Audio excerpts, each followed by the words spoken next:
Graça e paz, irmãos, bom dia. Estamos aqui para mais uma lição da Escola Bíblica Dominical. Estamos chegando ao final desse trimestre com a lição de número 13, Palavras Finais, da revista para a EBD, Chamados para Ser Santos, uma análise à carta de Paulo aos Romanos. E nessa lição de hoje, a lição de número 13, a última da nossa revista, nós vamos abordar as palavras finais, né? O fechamento da carta de Paulo aos Romanos. O nosso texto base, ele se encontra lá em Romanos 15, dos versículos 14 a 33, e vamos ter também todo o capítulo 16, e à medida que nós formos estudando a lição, nós vamos trazer aqui o comentário de algum desses versículos, né? Gostaria de te chamar, né, convidar você nesse momento a fazermos uma oração e pedir que o Espírito Santo de Deus nos conduza em sabedoria, em inteligência, e que a palavra de Deus seja, ao final, aplicada ao nosso coração. Então, convido a você a orar comigo. Pai, nós te agradecemos e te bendizemos por este dia, por esse momento em que estamos estudando a Tua santa e bendita palavra.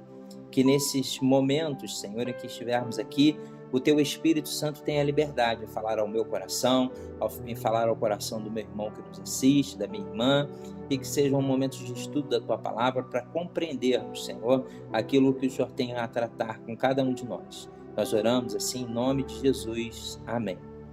Pois bem, irmãos, então estamos chegando ao final da carta de Paulo, e nós vamos analisar as palavras finais ali, né, o fechamento dessa carta, dessa gloriosa carta, onde o Evangelho da Graça é apresentado, né?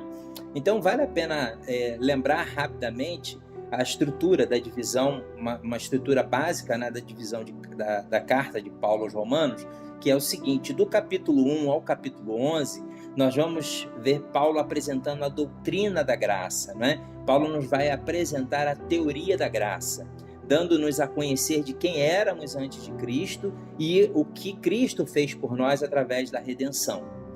Do capítulo 12 para frente, até o final da carta, nós temos Paulo nos apresenta a vida cristã na prática. Agora sou um salvo em Cristo, né? Como deve ser o meu proceder, como deve ser a minha vida apresentada à sociedade. Por exemplo, nós podemos usar como exemplo o versículo 1 do capítulo 12, que é justamente esse momento em que ele começa a apresentar essa vida cristã na prática, que é um texto conhecido, né, de todos nós. Rogo-vos, pois, irmãos, pela compaixão de Deus, que apresentei os vossos corpos em sacrifício vivo, santo e agradável a Deus, que é o vosso culto racional. Então, a partir desse momento, Paulo passa a nos mostrar, né, ele passa da teoria para a prática na vida cristã, nos informando que devemos apresentar as nossas vidas como um sacrifício vivo, santo e agradável a Deus. Agora, não mais um sacrifício morto sobre um altar, mas as nossas vidas na prática vivendo a graça e o Evangelho de Cristo, né? Então, irmãos, não menos importante, temos o encerramento dessa carta, dessa grandiosa carta de Paulo aos Romanos, né? E nós vamos analisar em primeira mão, aqui em primeiro lugar, o versículo 14. Então, o encerramento dessa carta, ela nos traz, por exemplo, a questão do caráter motivacional de Paulo a respeito dos irmãos que estão lá em Corinto. Diz assim o versículo 14 do capítulo 15: Eu próprio, meus irmãos, certo estou a respeito de vós, que vós mesmos estáis cheios de bondade, cheios de todo conhecimento, podendo admoestar-vos uns aos outros. O que o apóstolo quer nos trazer aqui? Ele quer demonstrar que ele sabe muito bem que os irmãos em Roma são crentes maduros e que escreve a eles com o intuito de colaborar na doutrina cristã, de fortalecê-los na doutrina cristã, no Evangelho. O que temos aqui, na verdade, é um elogio de Paulo à fé por aqueles irmãos naquela comunidade, e não uma adulação, uma bajulação. Paulo diz a verdade a respeito da fé daqueles irmãos então maduros ali naquele momento, né? Paulo destaca, né, pelo menos duas qualidades dessa vida, né, dessa fé vivida por esses irmãos. Né? O próprio versículo nos diz: os irmãos de Roma cheios de boa vontade, né, de bondade. O que é bondade? É a disposição em investir tempo e energia para socorrer os outros irmãos. Então, Paulo reconhece essa qualidade na vida espiritual daqueles irmãos, na fé daqueles irmãos. Paulo também vai reconhecer que eram irmãos cheios de conhecimento. Como já afirmado, tinham um conhecimento pleno da fé cristã, a ponto de poderem instruírem uns aos outros. Significa dizer que esses irmãos poderiam sim pastorear uns aos outros, instruir uns aos outros, por conta do conhecimento da plena fé cristã que eles tinham. Então, Paulo vai partir, né, com esse entusiasmo, com essa colaboração, informando aos irmãos de Roma a respeito daqueles irmãos que estão prontos a servir uns aos outros em Roma, por conta do que Paulo apresenta. Muito bem, no verso 16, ainda do capítulo 15, Paulo também faz uma outra afirmação a respeito de se apresentar como ministro de Cristo. Isso tem uma importância porque diz assim o versículo: que seja ministro de Jesus Cristo para os gentios, ministrando o evangelho de Deus, para que seja agradável a oferta dos gentios, santificada pelo Espírito Santo. Bem, por que Paulo faz essa apresentação a respeito de ser um ministro de Cristo? John Stott comenta esse versículo da seguinte forma: Paulo considera a sua obra missionária como sendo um ministério sacerdotal porque ele é capaz de oferecer os seus convertidos gentios como um sacrifício vivo a Deus. Embora os gentios fossem rigorosamente excluídos do templo de Jerusalém e não fosse permitido de alguma forma participar do ofertório dos sacrifícios lá realizados, agora, por intermédio do Evangelho, por intermédio de Cristo, eles mesmos passam a ser uma oferta sagrada e aceitável a Deus. Então agora os gentios que não podiam participar dos sacrifícios feitos no templo, eles mesmos são sacrifícios vivos e podem se apresentar a Deus, assim como Paulo nos orienta. Lembremos que o ministério de Paulo, né, era voltado aos gentios. Deus o chama para esse propósito específico, pregar aos gentios, ou seja, os chamados não-judeus. E Paulo cumpre de forma louvável, né, esse ministério, esse chamamento dos gentios à salvação.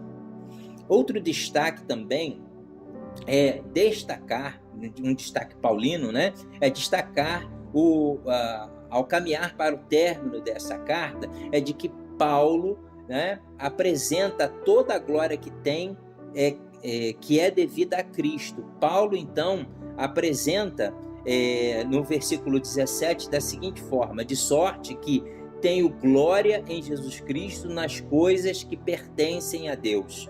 Paulo não busca a autopromoção, mas ele exulta na proclamação do Evangelho, relembrando aquilo que ele mesmo escreve em Romanos 1,16: porque não me envergonho do Evangelho de Cristo, pois é o poder de Deus para a salvação de todo aquele que crê, primeiro do judeu e também do grego, ou também dos gentios.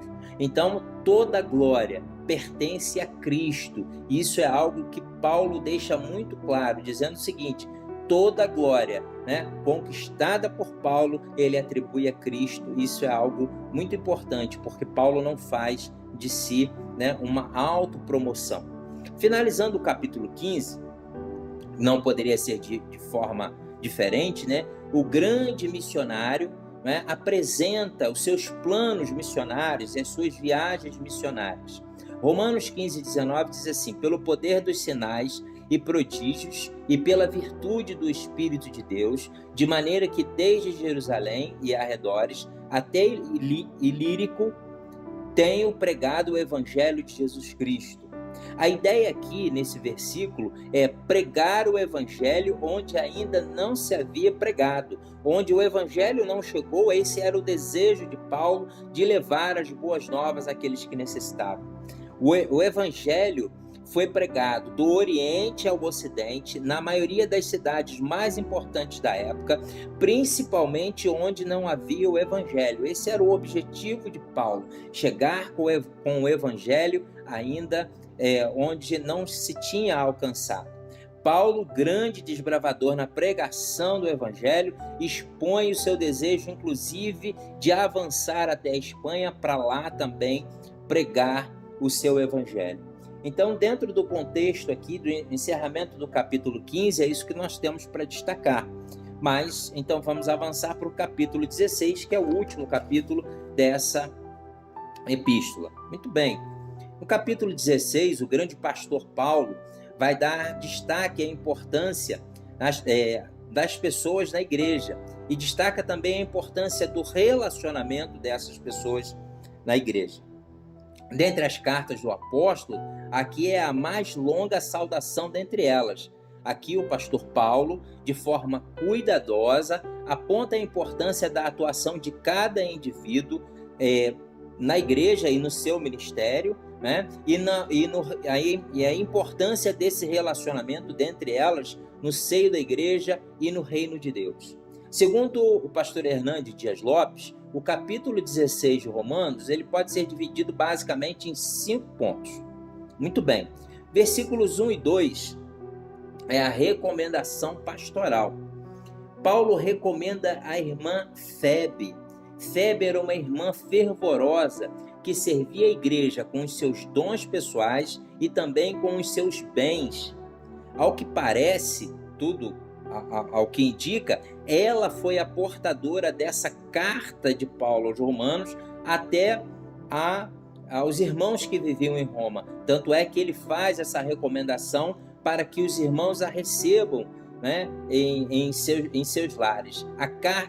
As cartas de recomendação, irmãos, naquela época elas eram comuns, uma vez que os crentes precisavam contar com a hospitalidade dos demais irmãos nas viagens. Havia também um caráter preventivo nessas cartas de indicação para evitar que charlatões se apoderassem de alguma situação. Por isso, Paulo recomenda aos irmãos de Roma que recebam Febe. Olha o que ele diz no versículo 2: ajudem em tudo que precisar. Então, Paulo recomenda a ida de Febe até Roma, provavelmente portando esta carta, e recomenda que os irmãos de Roma a recebam e ajudem em tudo o que ela precisar.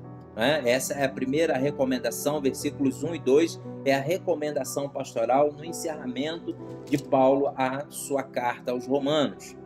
Dos versículos 3 aos versículos 16, Paulo elenca pelo menos 26 nomes e sabe o valor de cada pessoa em seu ministério. Isso é algo que é próprio de Paulo, pela gentileza, né, de ser um pastor cuidadoso, conhecedor daqueles aos quais ele se dirigia. Paulo sabia que seu ministério tinha apoiadores que eram imprescindíveis. Aqui nessa lista de nomes, dos versículos 3 ao versículo 16, né, estão irmãs e irmãos que, junto com o apóstolo, viveram momentos heróicos, viveram momentos de contribuições, demonstração de amor, principalmente de companheirismo. Por exemplo, o casal Príscila e Áquila, tendo este casal, inclusive, arriscado a vida por Paulo, conforme o próprio apóstolo aponta no versículo 4, que eles arriscaram as suas próprias cabeças para proteger o apóstolo num momento de dificuldade. Nesta lista, irmãos, dos versículos 3 ao 16, há homens e mulheres, escravos e livres, ricos e pobres, gentios e judeus, mas todos em Cristo. Isso nos aponta que a família de Deus pode haver uma grande diversidade a partir do momento em que Cristo alcançou o coração. Quando nós estamos em Cristo, não há diferença, né? Não há aquele que sobrepõe uns aos outros, mas somos todos em Cristo e por Cristo, e é o que o apóstolo nos aponta nessa lista de nomes, de colaboradores onde foram alcançados pela graça de Deus. Isso é maravilhoso e é um dom de Deus, uma característica de Cristo em nos igualar na sua família. Paulo não deixa de fora também, nos versos 17 a 20, a exortação a respeito de alguns mestres se infiltrando na igreja de Roma com o propósito de causar divisão e escândalos em desacordo com a doutrina ao qual Paulo desenvolveu durante a sua carta e que os irmãos de Roma muito bem conheciam. Esses tais, né, esses falsos mestres, provavelmente eram judaizantes, né, entre outros que causavam escândalos na igreja.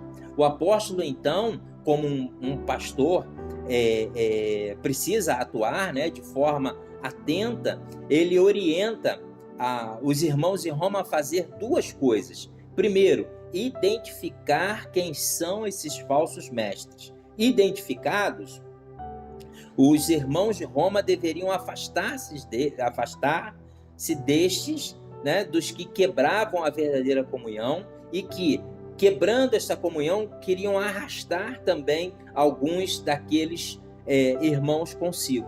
Então, a recomendação de Paulo, quando se trata de pessoas dentro da igreja que querem provocar escândalos, dissensões, divisões, afaste-se. Esta é a palavra pastoral, conforme nós lemos nos versículos 17 a 20. Né? Afastar-se desses mestres que se infiltram na igreja apenas para provocar divisão e escândalos. E qual é a maneira de se reconhecer uma pessoa atuando dessa forma? É pegar a doutrina cristã, a doutrina bíblica, e fazer uma comparação com o comportamento desse irmão, dessa irmã, e certamente nós vamos verificar se há ali uma intenção em provocar uma divisão, em provocar um escândalo, né? E principalmente se estiver em desacordo com a sã doutrina. Então, Paulo exorta para que a igreja fique atenta a esses lobos, né, que podem vir para dispersar o rebanho. Muito bem, já nos versículos 21 a 24, Paulo nos traz uma saudação fraternal. Paulo estava provavelmente em Corinto quando escreveu essa carta e aproveita esse momento para saudar os amigos que estão com ele ali em Corinto, os colaboradores que estão com ele ali em Corinto. Paulo não esquece dos seus cooperadores. Isso é muito interessante, é uma característica do apóstolo. Ele tem um coração grato, né? Paulo não esquece daqueles que colaboram com ele no reino. Nesta saudação, dos versículos 21 a 24, 8 irmãos são destacados. Timóteo, que é preparado por Paulo para ser um grande pastor. Lúcio, provavelmente mestre em Antioquia. Jason hospedou Paulo lá em Tessalônica. Sosiprano pode ser o Sópatro de Bereia, que levou parte das ofertas levantadas naquela igreja para os pobres da Judéia. E também esses por serem parentes, né, por serem apresentados aqui por Paulo como parentes. Este parentesco pode ser associado ou à nacionalidade ou mesmo à sanguinidade de Paulo. Gaio também aqui é apontado como um dos poucos aos quais Paulo batizou em Corinto. Todos esses irmãos cooperadores da obra de Cristo. Paulo também apresenta Tércio, o amanuense dessa epístola, ou seja, aquele que escreve, aquele que redige a carta de Paulo. Era muito comum naquela época os amanuenses, pessoas que profissionalmente escreviam cartas, redigiam epístolas, e Tércio aqui está incluído nessa saudação fraternal, nesse agradecimento de Paulo pela redação dessa carta. Erasto, também apontado nos versículos 21 a 24, era tesoureiro da cidade, convertido a Cristo. E também Paulo aponta como colaborador Quarto, irmão de Erasto, colaborador de Paulo. Todos colaboravam diretamente com Paulo em sua obra para o crescimento do reino. Podemos também destacar que essa é a mais longa doxologia de todas por Paulo escrita, em todas as suas cartas. E, como eu já disse, nós vamos destacar aqui 4 exaltações que Paulo destaca nessa doxologia. Paulo exalta a Deus pelo seu poder, pois a salvação não está nas mãos frágeis dos homens, mas nas mãos poderosas de Deus. Então, a primeira exaltação que eu gostaria de destacar, feita pelo apóstolo Paulo, dentro desse louvor a Deus, é destacar que a Deus pertence todo o poder. O segundo destaque, a segunda exaltação é que Paulo faz a respeito de Jesus Cristo como conteúdo do seu evangelho, ou seja, aquilo que foi dado a conhecer. O evangelho de Paulo tem como conteúdo a pessoa e obra de Cristo. Versículos 25 e 26 diz assim: ora, aquele que é poderoso para vos confirmar, segundo o meu evangelho, e a pregação de Jesus Cristo, conforme a revelação do ministério guardado em silêncio nos tempos eternos, e que agora se tornou manifesto, foi dado a conhecer por meio das escrituras proféticas, segundo o mandamento do Deus eterno, para a obediência por fé entre todas as nações. Então, ele exalta porque a segunda exaltação é porque Jesus Cristo é o pleno conteúdo do evangelho pregado por Paulo. Então, esse é um dos motivos de exaltação e de glorificação a Deus. A terceira exaltação que Paulo faz nesses versículos é que ele exalta como as escrituras revelam a Deus. Versículo 26 diz assim: por meio das escrituras proféticas, segundo o mandamento de Deus, as escrituras revelam a Cristo. O mistério que antes estava oculto, agora está revelado por meio da obra redentora em Cristo. Aquilo que estava oculto agora está revelado, e uma revelação plena no Filho de Deus, Jesus Cristo. Esse também é um dos motivos que Paulo exalta a Deus no seu momento final de louvor. Por fim, não menos importante, Paulo também exalta a Deus por sua sabedoria. Versículo 27, ele destaca: ao Deus único e sábio seja dada a glória. Deus é merecedor de toda glória, de toda honra e todo louvor por sua infinita sabedoria.